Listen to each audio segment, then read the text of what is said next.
사랑과 은혜가 풍성하신 하나님 아버지, 은혜를 감사드립니다. 오늘도 주님 앞에 나와 예배 드릴 수 있게 하시니 감사합니다. 우리의 힘이 되시고 능력이 되시며 보호자 되시는 하나님, 그 크신 은혜를 찬양합니다. 세상 속에 살면서 알고도 지은 죄 모르고도 지은 죄를 회개하고 자복하오니 하나님의 한량없는 은혜와 긍휼로 용서하여 주시옵소서. 하나님, 저희 통영교회에 맡겨주신 사명을 잘 감당하게 하시고 행복한 전도대로 기쁨으로 복음을 전할 수 있도록 인도하시고 우리를 도구로 사용하여 주시니 감사합니다. 아버지, 수능을 준비 중인 우리 학생들을 열심을 다하여 준비하게 하시고 좋은 결과로 보게 하소서. 입대한 청년들을 주님 함께 하여 주시고 건강하게 군 복무를 잘 마칠 수 있도록 주님 지켜주시옵고 이 나라의 안보를 든든히 하여 주시옵소서. 다니엘 기도회를 통하여 하나님의 은혜와 역사하심을 알게 하시고 우리의 신앙이 더욱 자라는 귀한 시간이 되게 하소서. 한우들이 많습니다. 하나님, 위로하여 주시고 속히 회복될 수 있도록 치료의 손길로 만져주시기를 기도합니다.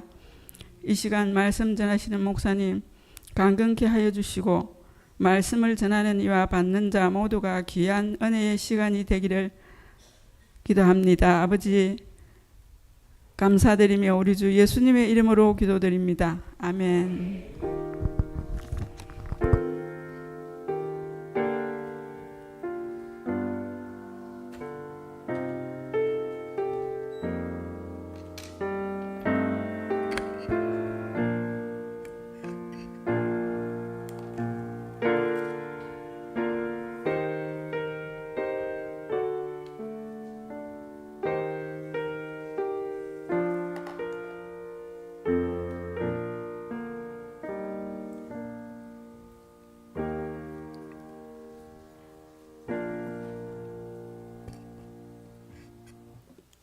네, 좌우의 분들과 먼저 인사하시겠습니다.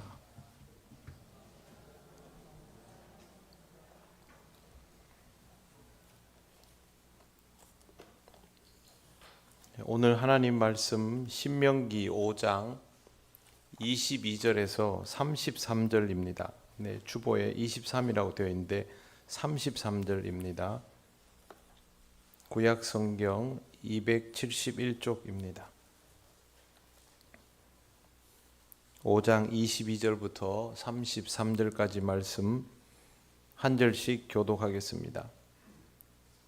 여호와께서 이 모든 말씀을 산 위 불 가운데 구름 가운데 흑암 가운데에서 큰 음성으로 너희 총회에 이르신 후에 더 말씀하지 아니하시고 그것을 두 돌판에 써서 내게 주셨느니라.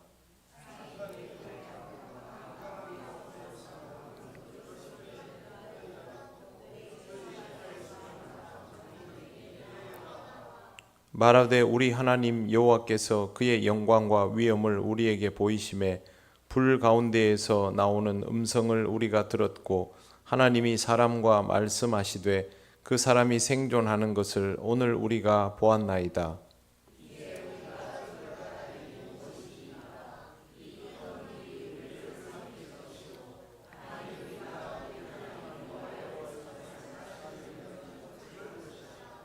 육신을 가진 자로서 우리처럼 살아계시는 하나님의 음성이 불 가운데에서 바람을 듣고 생존한 자가 누구니까?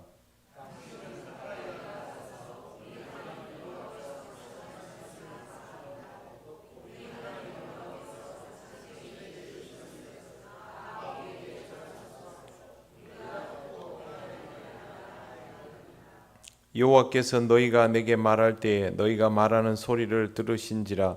여호와께서 내게 이르시되 이 백성이 내게 말하는 그 말소리를 내가 들은즉 그 말이 다 옳도다.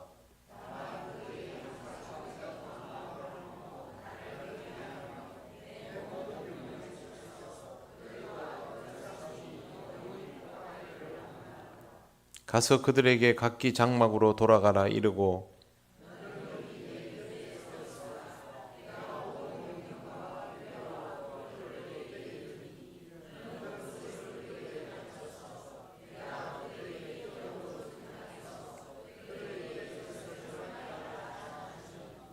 그런즉 너희 하나님 여호와께서 너희에게 명령하신 대로 너희는 삼가 행하여 좌로나 우로나 치우치지 말고 너희 하나님 여호와께서 너희에게 명령하신 모든 도를 행하라. 그리하면 너희가 살 것이요 복이 너희에게 있을 것이며 너희가 차지한 땅에서 너희의 날이 길리라. 아멘. 기도드리겠습니다. 하나님 아버지, 은혜를 감사합니다. 신명기 말씀을 통해서 하나님께서 백성을 어찌 사랑하시는지, 또 어떤 말씀을 주시는지 오늘 배우며 익히기 원하오니 성령께서 인도하여 주옵소서. 예수님 이름으로 기도드립니다. 아멘. 네, 10주 만에 다시 신명기 말씀으로 돌아왔습니다. 원래 우리가 해야 할 진도는 10계명입니다. 그러나 요리문답에서 10계명을 그 정도면 그렇게 부족함 없이 공부를 했기 때문에 나중에 사도신경과 10계명은 따로 공부를 할 생각입니다. 그래서 오늘 말씀은 10계명을 받은 이후의 과정에 관한 것입니다. 제일 먼저 22절 말씀을 보시면 여호와께서 이 모든 말씀을 산 위 불 가운데 구름 가운데 흑암 가운데서 큰 음성으로 너희 총회에 이르신 후에 더 말씀하지 아니하시고 그것을 두 돌판에 써서 내게 주셨느니라 라고 되어 있습니다. 하나님께서 십계명에 관한 모든 말씀을 산 위 불 가운데 구름 가운데 흑암 가운데 큰 음성으로 이스라엘 공동체를 향하여 하셨습니다. 십계명은 하나님의 백성이 반드시 지켜야 할 명령입니다. 근데 이걸 하나님께서 직접 말씀하시고 그 다음에 모세를 통해서 기록한 것을 전달해 주는 방식을 취하신 것입니다. 우리는 십계명이 그냥 십계명이 만들어졌구나를 굉장히 당연하게 여기지만 이게 전혀 당연한 게 아닙니다. 인류 역사에서 가장 오래된 법전이라고 하면 함무라비 법전을 예로 들 수 있습니다. 주전 1750년경에 만들어졌으니까 십계명이 이스라엘 백성에게 주어진 것보다도 시간이 몇백 년 더 오래 전이 됩니다. 함무라비 법전은 그냥 나온 것이 아닙니다. 고대 아시리아 제국의 강력한 왕인 시아다드 1세가 갑자기 죽고 나자 그 메소포타미아 일대에 통일 왕국이 있었는데요. 이 왕이 갑자기 죽으니까 안에 있던 10개의 속국이 동시에 다 분리 독립을 해버렸습니다. 그러니까 중국의 춘추 전국 시대처럼 열왕이 이제 포진해 있는 형태가 된 것이죠. 이러면 전쟁은 불을 보듯 뻔한 일입니다. 그래서 전쟁이 막 시작이 됩니다. 함무라비도 다른 왕과 동맹을 맺어서 전쟁을 합니다. 당연히 동맹을 맺어야 전쟁을 할 수 있죠. 그렇게 해서 동맹을 먼저 맺은 곳들이 이기게 되고 동맹에서 분리해지는 곳들이 멸망하게 되는데 함무라비가 나중에는 다 이제 정복을 해나가면서 자기와 동맹을 맺은 왕까지도 꺾어버립니다. 그러면서 메소포타미아 지역 전체를 통치하는 왕이 되는데 이 거대한 나라를 통치를 하려니까 법이 있어야 되지 않겠습니까? 그걸 통해서 통치권을 강하게 하지요. 우리나라도 보면 강력한 임금들은 다 이제 법전을 세웁니다. 대표적으로 조선시대 같은 경우에도 경국대전 같은 법전이 그런 의미로 세워졌고요. 함무라비는 아주 시작부터 마음을 먹었는데 이 함무라비 법전이 만들어진 것이 참 묘합니다. 스토리를 만들어냈습니다. 왕이 자기가 이 법전에 대하여 명분을 가지기 위해서 이야기거리를 만들어냈는데 먼저 함무라비가 법전을 만들고 그걸 돌판에 새깁니다. 그리고 나서 모 지역 모처에다가 이걸 묻습니다. 묻고 나서 법전을 만들고 돌판 제작에 참여하고 묻은 사람들을 다 죽여버립니다.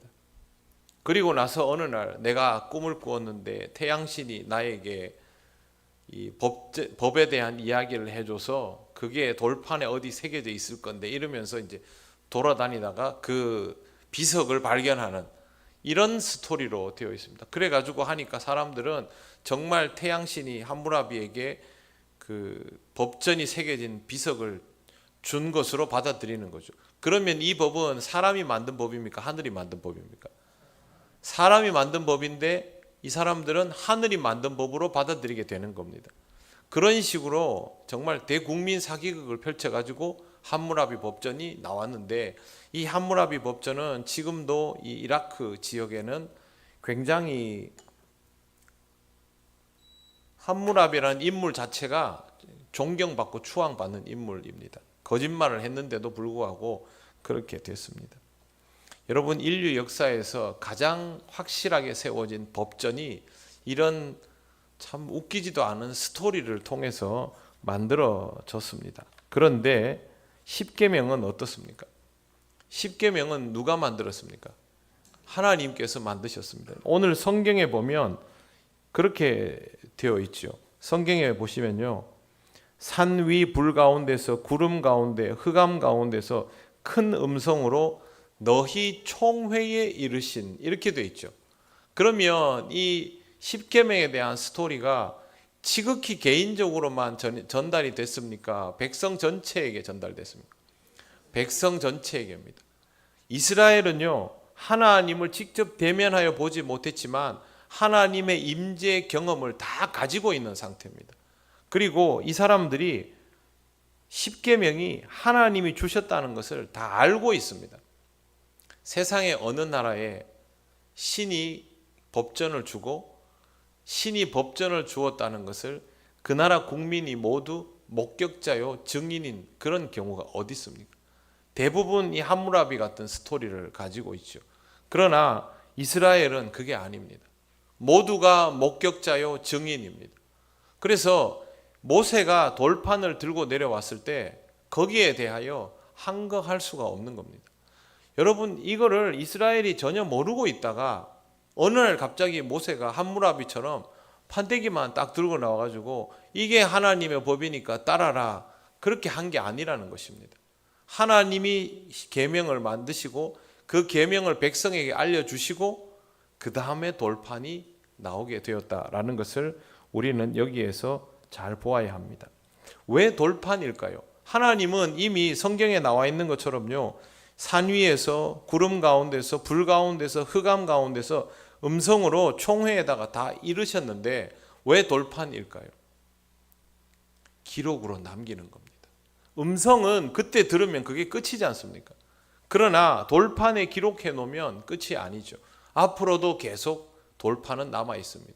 이스라엘 백성이 이제 광야에서 죽지 않습니까?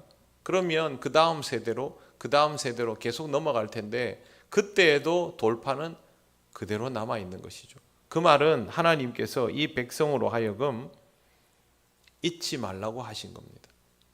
들은 사람들은 너희지만 너희뿐만 아니라 너희 후손들도 잊지 말아라, 그렇게 하신 것입니다. 성경 말씀을 기록된 말씀이라고 부릅니다. 그 말은 무슨 뜻이냐 하면요, 이 말씀이 우리에게 기억되도록 기록되었다는 뜻입니다. 그러니 우리는 성경 말씀을 통해서 하나님을 만나고 이 말씀을 잊지 말아야 하는 겁니다. 성경 말씀의 의미가 항상 그렇다라는 것을 꼭 기억하고 있어야만 합니다. 실제로 십계명을 아무리 둘러봐도 모세에게 이득이 될 만한 내용이 하나도 없습니다. 그리고 모세는 그럴 만한 힘도 없습니다. 이스라엘이 맘먹고 그 지도자들끼리 모여가지고 반란을 일으켰을 때 모세와 아론이 꼼짝도 못하고 그 앞에 굴어서 죽기만 기다리고 있었던 상황이 있지 않습니까? 그러니 이스라엘이 법전이 허락된, 이스라엘에게 십계명이 허락된 경우는 다른 나라와는 비교할 수 없는 아주 특별한 사건이라는 것, 그리고 그것은 하나님께서 하신 일이기 때문에 가능하다라는 것을 잘 기억해 두셔야 합니다. 이제 23절 보십시오. 하나님에 대하여 증언할 수밖에 없는 일들이 어떤 형태로 나오는지 23절, 24절을 한번 천천히 같이 읽어보겠습니다. 시작. 산이 불에 타며 캄캄한 가운데에서 나오는 그 소리를 너희가 듣고 너희 지파의 수령과 장로들이 내게 나와 말하되 우리 하나님 여호와께서 그의 영광과 위엄을 우리에게 보이심에 불 가운데에서 나오는 음성을 우리가 들었고 하나님이 사람과 말씀하시되 그 사람이 생존하는 것을 오늘 우리가 보았나이다. 아멘. 자, 23절 말씀은 무슨 현상이죠. 산이 불에 타고 캄캄한 가운데에서 나오는 소리를 이제 너희가 듣고 이렇게 하죠. 뭔 현상이 있었습니다. 음성도 들렸습니다. 그러자 이제 수령들이 나와서 말을 하는데요. 24절에는 우리라는 단어만 줄을 한번 그어 보십시오. 우리 하나님 여호와께서 그 영광과 위엄을 우리에게 보이심에 불 가운데 나온 음성을 우리가 들었고 하나님이 사람과 말씀하시되 그 사람이 생존하는 것을 오늘 우리가 보았나이다. 네 번 나오죠. 예. 증언하는 겁니다. 증언, 직접 증언하는 것. 하나님에 대한 경험은 모세만 가지는 것이 아니라 그들 자신이 목격자라는 것입니다. 그래서 25절 말씀을 보시면 제가 읽어보겠습니다. 이제 우리가 죽을 까닭이 무엇이니까 이 큰 불이 우리를 삼킬 것이요 만일 우리가 우리 하나님 여호와의 음성을 다시 들으면 죽을 것이라. 번역을 이렇게 하면 됩니다. 이제 와서 다시 그 목소리를 듣게 된다면 그 불이 우리를 삼키지 않겠습니까? 그런데 우리가 왜 다시 그 목소리를 듣고 죽어야 합니까? 하나님의 음성을 들었는데 하나님과 대면하면 죽을 것이라는 걸 알기 때문에 하나님 앞에 나서고 싶은 생각이 없습니다. 무섭기 때문에. 그런데 그 음성이 들린다고 우리가 왜 그 앞에 나서겠습니까? 나서서 죽어야 됩니까? 우리는 그렇게 죽고 싶지 않습니다. 그렇게 말을 하는 것이죠. 그러면서 26절 육신을 가진 자로서 우리처럼 살아계시는 하나님의 음성이 불 가운데서 바람을 듣고 생존한 자가 누구니까? 하나님의 음성이 들리면 살아있는 자는 다 죽는데 하나님의 음성이 또 들리면 그때는 우리가 죽을 수 있지 않느냐라는 말을 하는 겁니다. 그래서 백성들은 이렇게 생각합니다. 27절을 보시기 바랍니다. 27절 말씀을 같이 읽겠습니다. 시작. 당신은 가까이 나아가서 우리 하나님 여호와께서 하시는 말씀을 다 듣고 우리 하나님 여호와께서 당신에게 이르시는 것을 다 우리에게 전하소서. 우리가 듣고 행하겠나이다 하였느니라. 아멘. 하나님의 임재, 하나님의 실제에 대해서는 추호도 의심하지 않습니다. 자기들이 목격자니까요. 그런데 하나님 앞에 있으면 죽을 것 같으니까 하나님 앞으로 나서는 것은 내키지 않습니다. 그래서 모세에게 당신이 하나님께 가까이 나아가서 하나님이 주시는 말씀을 다 듣고 그걸 우리한테 전해주면 우리가 그대로 행하겠습니다. 그렇게 나오는 겁니다. 이스라엘 백성은 모세가 하나님과 대면하고도 죽지 않는 모습을 보고 나서 모세는 자신들과는 다른 류의 사람이다 라고 받아들인 것으로 보입니다. 그렇기 때문에 모세에게 이런 부탁을 하는 것이죠. 이제 28절 말씀을 보시겠습니다. 제가 읽겠습니다. 천천히. 여호와께서 너희가 내게 말할 때에 너희가 말하는 소리를 들으신지라. 여호와께서 내게 이르시되 이 백성이 내게 말하는 그 말소리를 내가 들은즉 그 말이 다 옳도다. 자, 이렇게 되어 있습니다. 하나님이 이스라엘 백성의 말을 다 들으셨습니다. 그러면 한번 생각해 보세요. 하나님이 이스라엘 백성들이 모세한테 하는 얘기를 다 들었습니다. 이런 거죠. 제가 누구랑 얘기하는데 저쪽에 있는 사람이 자기 얘기인 걸 다 들었어요. 그러면 저쪽에 있는 사람이 직접 저한테 얘기하면 되잖아요. 하나님이 그 얘기를 다 들으셨으면 하나님이 백성에게 직접 얘기하시면 되잖아요. 그런데 하나님이 그렇게 하시지 않습니다. 모세에게 얘기합니다. 그러면서 마지막에 하시는 말씀이 너희가 하는 말이 다 옳다. 맞다. 너희 내 앞에 나오면 다 죽는다. 진짜로. 모세만 예외적으로 두었는데 나는 너희와 대면하면서 그렇게 하지 않는다. 그렇게 하시면서 하나님은 의도적으로 모세를 통하여 듣고 모세를 통하여 다시 전달하시는 것이죠. 듣기는 다 들으시지만 직통을 하지 않는다는 겁니다. 하나님은 의도적으로 모세라는 중보자를 여기에 세우고 있다라는 것을 알 수가 있습니다. 그러면 이스라엘이 원하든 원치 않든 하나님의 의도에 의하여 모세는 이스라엘에게 필요한 하나님의 종인 것입니다. 이스라엘은 이 위치를 확실하게 받아들여야만 합니다. 하나님께서 모세라는 중보자의 위치를 확실하게 해 놓으셨다라는 것을 잘 보셔야 됩니다. 하나님은 백성을 만날 때에 이와 같이 이런 중보자 혹은 하나님의 종을 통하여 백성에게 메시지를 전하십니다. 직접적으로 그렇게 던지시지 않습니다. 그렇기 때문에 백성은 하나님의 종을 통하여 하나님과 대면하는 것이 익숙해져야 하는 것입니다.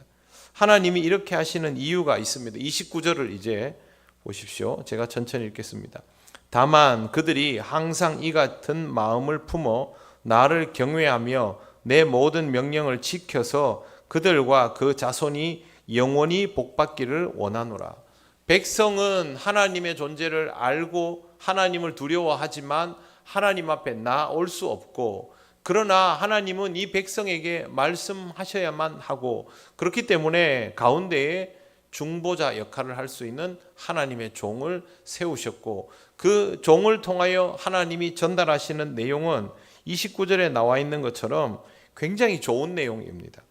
그들이 항상 이 같은 마음을 품어 하나님의 존재를 의식하는 마음, 하나님의 실체에 대하여 두려움을 가지는 마음, 하나님은 먼저 인정하는 마음이죠. 그 마음을 품어서 나를 경외하며 하나님을 경외하는 것입니다. 그 다음에 내 모든 명령을 지켜서 그리고 그들과 그 자손이 영원히 복받기를 원하노라.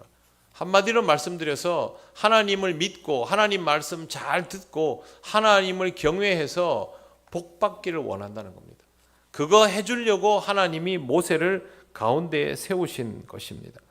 하나님은 이스라엘 백성이 지금처럼 하나님의 존재를 확실히 인정하면서도 하나님의 말씀을 인정하고 받아들이면서 그렇게 하도록 모세를 세웠습니다. 이스라엘은 모세를 따를 때도 있었지만 모세를 불편해할 때도 있었습니다. 부담스러워하고 싫어할 때도 있었습니다. 죽이려고 하기도 했었습니다. 그럼에도 불구하고 모세는 이스라엘에게 있어서 반드시 필요한 사람이었습니다. 하나님의 종은 하나님의 백성을 위하여 반드시 필요한 사람입니다. 왜 그러냐 하면 백성이 좋아하거나 싫어하는 것과는 아무 상관없이 하나님의 뜻이 백성에게 전달되게 하는 통로이기 때문입니다. 그래서 하나님의 종이 필요한 겁니다.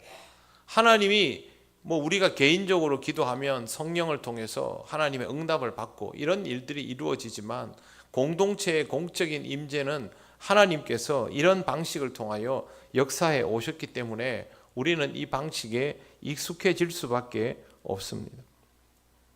이스라엘이 모세가 하나님의 종이며 모세가 하나님께로 나아가는 통로라는 것을 깨달을 수 있는 순간은 그들이 신앙적이려 할 때입니다. 공동체가 신앙적이려고 하면 하나님의 메시지를 전달하는 하나님의 종을 필요로 하죠. 그러나 공동체가 신앙적이려고 하지 않을 때는 이게 불필요해지고 불편해지게 됩니다. 이스라엘은 계속 그렇게 해왔습니다. 모세뿐만 아니고 그 구약 성경에 나오는 선지자들을 보면 선지자들을 필요로 할 때보다는 불편해할 때가 대부분 더 많았지요. 그리고 그 광경을 보면 너나 할 것 없이 불신앙을 향하여 나아가고 있을 때입니다. 그러므로 하나님의 백성은 하나님의 말씀이 전달되는 통로가 항상 필요하다라는 의식을 가지고 살아가야 합니다. 그 말은 하나님의 말씀이 계속 나한테 공급이 되어야 한다라는 뜻입니다. 지금 이 시대에도 그 법칙은 달라지지 않습니다. 여러분 신앙생활할 때 제일 먼저 적신호가 켜지는 게 뭐냐면 하나님의 말씀이 귀에 안 들어오는 겁니다. 내 마음에 열리지 않고 그 말씀을 전하는 사람도 불편하게 느껴지고 그렇게 하면서 시험에 들어가는 것이죠. 사실 이스라엘에게 있어서 모세보다 역량이 뛰어난 군사나 정치 지도자가 이 공동체 안에 없었겠습니까? 당연히 있었겠죠. 모세는 온유한 사람이죠. 원래 모세 성품이 그런 사람은 아니지만 어쨌든 하나님의 종 모세는 그런 인물입니다. 전쟁 능력이 뛰어난 사람도 아니고요, 통치력이 뛰어난 사람도 아닙니다. 그냥 하나님의 말씀을 전달하는 사람일 뿐입니다. 그런데 이 통로가 없으면 안 되는 것이죠. 여러분의 삶 속에 하나님의 말씀이 늘 통할 수 있게 하시길 바랍니다. 말씀이 나한테 잘 안 들어오고요, 막히면, 집중이 안 되면 이 문제가 생기고 있는 겁니다. 신앙은 좋을 때도 있고 컨디션이 떨어질 때도 있습니다. 살다 보면 마음이 분주하면 그럴 수도 있습니다. 그러나 어떤 상황에도 이 통로는 열려 있어야 됩니다. 기도하시는 분들, 기도가 잘 안 되는 시간들이 좀 길어지기 시작하면 뭔가 마음에 좀 답답하고 힘들고 불안한 것들이 있지 않습니까? 적신호가 켜지는 거죠. 적신호가 켜지는 것을 기도하는 사람들은 압니다. 말씀도 똑같습니다. 어느 날 말씀이 들리지 않는다는 건요, 내가 이 통로를 사용하지 못하고 있다는 것입니다.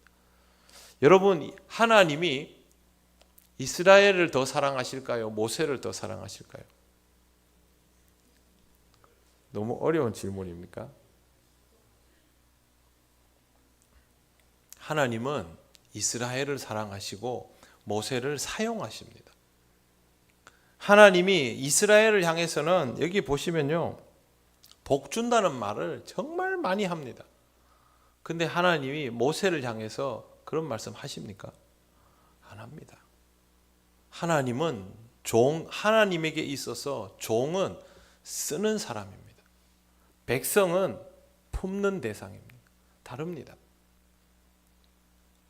그래서 하나님의 백성은 항상 하나님의 은혜 가운데 있는 삶을 지켜나갈 수 있어야 하는 것이죠. 자, 하나님은 이스라엘 백성에게 장막으로 돌아가라 하신 후에 모세를 곁으로 부르십니다.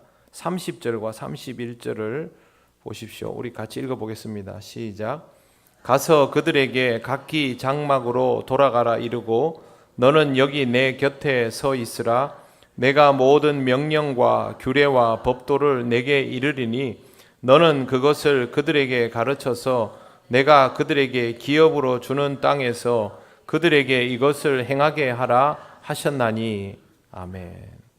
하나님이 이스라엘 백성을 대하듯 모세를 대하셨으면 제 짐작인데요, 모세는 가나안에 들어갔습니다. 들어가고도 남았습니다. 그러나 하나님은 모세를 그렇게 쓰시지 않죠. 필요한 용도로만 사용하십니다. 여기도 보십시오.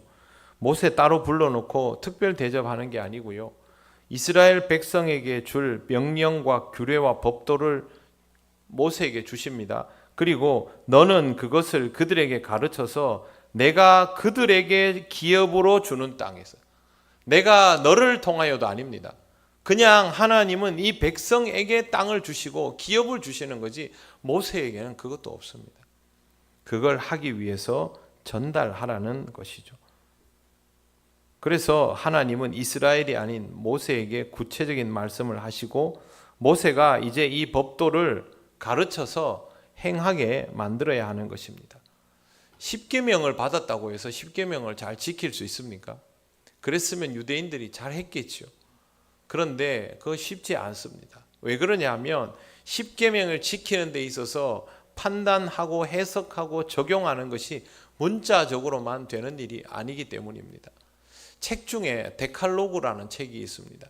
십계명에 관한 것인데요, 그걸 옴니버스 형식으로 이제 그 영화처럼 그렇게 스토리가 있도록 꾸며놓은 이야기들을 그 안에다가 집어넣어 놨는데, 거기에 나오는 이제 내용들이 십계명에 관계되는 내용이지만 막상 우리가 그 상황이 되면 판단 내리기가 쉽지 않은 그런 구간들이 거기 존재합니다. 실제로 우리가 십계명을 지키는 데 있어서도 그 구간들이 존재하죠. 안식일을 기억하여 그날을 거룩하게 지키라. 어떻게 지키는 것이 제대로 지키는 것이며 어떻게 하면 잘못 지키는 것이 될까에 대해서 고민이 돼버리는 경우들이죠. 우상을 숭배하지 마라 그러면 우상이 어디까지일까부터 생각해야 되지 않습니까? 그렇기 때문에 이게 절대 쉽지 않습니다. 하나님은 하나님의 형상도 만들지 못하게 하셨습니다. 그럼에도 불구하고 이스라엘은 하나님의 형상을 만드는 시험에 들어갑니다. 특히 유다와 이스라엘로 분할되고 난 다음에 북이스라엘 사람들이 단과 베델에서 했던 행동들이 그와 같았습니다. 그러니까 우리는 십계명을 알고도 그것을 지키는 데 있어서 정확한 개념, 해석과 적용이 어렵다는 것이죠. 모세는 이제 이스라엘 백성에게 이런 것들을 가르치고 난 다음에 광야에서 생활을 하면서 이스라엘 백성이 여기에 대해서 잘 할 때도 있지만 오류를 범할 때도 있지 않습니까? 그러면 모세 앞으로 이걸 들고 나온다는 말이죠. 그때 모세가 거기에 대한 판단을 내려주면서 사람들에게 이렇게 지켜야 한다. 규례는 저렇게 지켜야 한다. 그러면서 이게 율법의 바탕이 되는 것입니다. 이러한 일들을 위하여 모세는 결국 전달자여야 하고 선생이어야 하고 판관자여야 했습니다. 이것으로 인하여 이스라엘 백성에게 모세가 필요한 것입니다. 여호와께서 주신 법도와 규례가 구체적으로 어떤 의미인지 인도해 줄 사람. 그러나 모세는 하나님이 소중히 여기는 대상이 아닙니다. 하나님이 소중히 여기는 이스라엘을 위하여 쓰여지게 될 사람입니다. 이것이 하나님의 백성과 하나님의 종이 가지는 차이입니다. 32절 보십시오. 이렇게 말씀하십니다. 우리 같이 한번 32절 33절을 읽겠습니다. 시작. 그런즉 너희 하나님 여호와께서 너희에게 명령하신 대로 너희는 삼가 행하여 좌로나 우로나 치우치지 말고 너희 하나님 여호와께서 너희에게 명령하신 모든 도를 행하라. 그리하면 너희가 살 것이요 복이 너희에게 있을 것이며 너희가 차지한 땅에서 너희의 날이 길리라. 아멘. 철저하게 이스라엘 백성을 향한 약속을 주시고 있지 않습니까? 그래서 하나님은 백성을 위하여 종을 보내시는 분입니다. 예수님을 이 땅에 보내신 것도 이와 같은 방식이었습니다. 그리고 하나님은 이방인들을 위하여 바울을 보내어 사용하셨습니다. 바울은 참 훌륭한 사람이죠. 예전에도 말씀드렸지만 훌륭하고 존경받을 만한 인물이면 틀림없습니다. 그러면 여러분 바울처럼 사시겠습니까? 그건 좀 생각해 볼 문제가 되겠죠. 종의 길이라는 것은 그렇습니다. 그럼 안 하면 되지 않느냐? 종은 주인이 아닙니다. 보내면 보내지는 대로 쓰임 받을 뿐이죠. 여기에 모세의 의지, 바울의 의지 같은 것은 필요하지 않습니다. 하나님의 종은 하나님이 쓰시고자 하는 대로 그렇게 쓰임 받고 그렇게 그 역할을 끝내면 되는 것입니다. 백성이 할 일은 하나님의 종이 전하는 말씀을 잘 듣고 성경에 있는 것처럼 좌로나 우로나 치우치지 말고 명령하신 대로 도를 지켜 행하는 것입니다. 우리에게 그대로 적용하면요, 말씀을 따라 살아가는 것입니다. 하나님의 말씀을 늘 가까이 하고 율법 시편에 나오지 않습니까? 율법을 주야로 묵상하는 자로다. 그렇게 사는 겁니다. 그렇게 사는 것이 우리가 복되게 살아갈 수 있는 방법입니다. 그러므로 사랑하는 성도 여러분, 하나님의 임재를 인정하면서 경외함으로 이 땅을 살아가고 그 경외함으로 인하여 하나님의 말씀에 순종하시기를 바랍니다. 그냥 컨디션 좋고 기분 좋을 때, 신앙 좋을 때 순종하는 것은 누구나 다 할 수 있습니다. 그러나 그 말씀이 나에게 걸림돌이 될 때 있지 않습니까? 부담이 될 때, 그때 여호와 하나님을 경외하시기 바랍니다. 하나님을 경외하는 것을 통하여 말씀 앞에 다시 순종하시기 바랍니다. 순종하라는 말은요, 순종하기 어렵다는 전제를 가지고 있습니다. 그것을 위하여 여러분에게 전달되는 말씀의 통로를 항상 지켜나가시고 그 말씀을 통하여 주시는 것을 잘 받아들여서 좌로나 우로나 치우치지 마시고 말씀 따라 살아가는 신앙의 삶을 살아가실 때 이스라엘 백성에게 약속하신 이 복이 여러분에게 주어지게 될 것입니다. 하나님으로 인하여 진정 복된 삶을 누려가시는 여러분들이 되시기를 바랍니다. 네, 함께 기도드리겠습니다. 우리가 부인할 수 없는 사실이 한 가지 있습니다. 우리에게 제일 어려운 게 무엇이냐 물으면 순종입니다. 순종한다고 하는데 순종이 잘 안 됩니다. 그래서 오늘은 이걸 가지고 함께 기도하기를 원합니다. 하나님께서 주신 말씀을 순종함으로 받아들이고 하나님의 규례와 법도를 잘 지켜 행하는, 좌로나 우로나 치우치지 않는 그런 사람이 되게 해 주시옵소서. 기도해 주시고요. 우리 전도사님 내일 안수 받으시는데 우리 전도사님과 사모님 위해서, 아이들 위해서, 태별이 위해서 이 가정이 주님 안에서 주님이 이끄시는 종으로 주님께서 허락하신 길을 잘 가는 종 되게 해 주시옵소서. 같은 제목으로 다 같이 기도드리겠습니다. 아버지 하나님, 은혜를 감사합니다. 하나님께서 이끄시는 대로, 인도하시는 대로 우리가 이 길 가기를 원합니다. 성령 하나님 역사하여 주셔서 주의 말씀을 대할 때마다 하나님, 우리의 이 곧은 목이 꺾여지게 하시고 우리의 고집이 내려놓아지게 하시옵소서. 하나님, 감히 말씀 앞에서 교만히 행하지 않게 하시옵소서. 하나님의 말씀이 우리에게 들릴 때마다 하나님 아버지, 어떤 상황에서도 그 말씀을 들으며 아멘으로 받아들일 수 있는 신앙이 되기를 원합니다. 날마다 말씀으로 충전받기를 원하오니 하나님, 우리에게 말씀의 통로가 늘 살아있게 하시고 이 부족한 종이 주의 말씀을 전할 때 하나님께서 쓰시고자 하는 대로 잘 쓰임받을 수 있도록 성령 하나님 인도하여 주옵소서. 사랑하는 우리 전도사님, 사모님, 아버지 하나님, 내일 우리 전도사님 안수를 받습니다. 하나님께서 기름 부어 세우신 종으로 살아갈 때에 아버지 하나님, 그 목회를 지켜주시고 하나님께서 인도하시는 그 길이 되게 하시며 하나님이 쓰시고자 하는 대로 잘 쓰임받는 목사님과 사모님 될 수 있도록 아버지 하나님, 주의 가정을 지켜 주시옵소서. 하나님, 은혜를 감사합니다. 순종함을 모르는 어리석은 우리에게 날마다 귀한 생명의 말씀을 주시니 감사를 드립니다. 하나님 아버지, 말씀 앞에 순종하는 우리가 되기를 원합니다. 말씀의 통로가 늘 살아있기를 원합니다. 열려져 있기를 원합니다. 주님 말씀하시고 우리는 듣고 따르게 하여 주옵소서. 하나님, 이 부족한 종이 우리 통영교회를 위하여 잘 쓰여지는 통로가 되기를 원합니다. 아버지 하나님께서 주시는 권능으로 주의 말씀을 전하게 하시고 우리가 함께 듣고 받아들이며 순종하는 교회가 되게 하여 주시옵소서. 하나님, 사랑하는 전도사님, 사모님, 이제 기름 부음 받은 종으로서 목사의 길에 들어서게 되었습니다. 전도사님과 사모님을 지켜주시고 목회의 그 길 위에 함께 하시며 늘 주님이 쓰시고자 하는 대로 쓰임 받으며 그것을 기뻐하는 귀한 가정이 될 수 있도록 인도하여 주옵소서. 사랑하는 태별이 위에도 함께 하시고 하나님, 목회자의 자녀로 살아갈 때에 하나님이 지혜와 명철 주시며 이 가정이 언제나 주님 손에 붙들려 있게 하여 주옵소서. 감사드리며 예수님 이름으로 기도드립니다.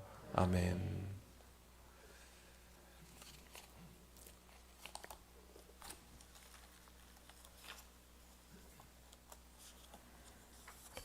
네, 교회 소식 전하겠습니다.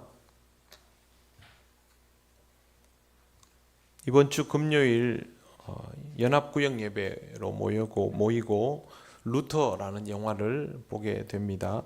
시간은 저녁 7시입니다. 본당으로 오셔서 같이 영화 보시면 되겠습니다.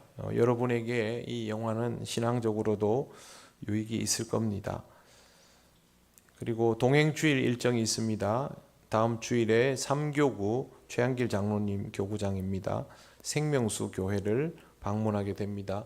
동행주일 마지막 주차를 잘 소화하고 하나님 은혜 가운데 아름다운 동행을 이룰 수 있도록 위에서 기도해 주시기 바랍니다. 다음 주일 낮 12시 40분에 3층 로비에서 교육부 회의가 있습니다. 오후 예배를 마친 후에는 10월 리더 모임이 있습니다. 리더 모임 후에 정기 당회로 모이게 됩니다. 2024년 다니엘 기도회가 11월 1일 다음 주 금요일부터 21일 목요일까지 3주간 진행이 됩니다. 새벽 기도회는 그대로 진행하고요. 수요 기도회, 금요 기도회는 다니엘 기도회로 대체됩니다. 주일 예배는 그대로 진행이 됩니다. 북신 중림 방면 차량 운행이 됩니다. 신청을 확실하게 해 주셔야 합니다.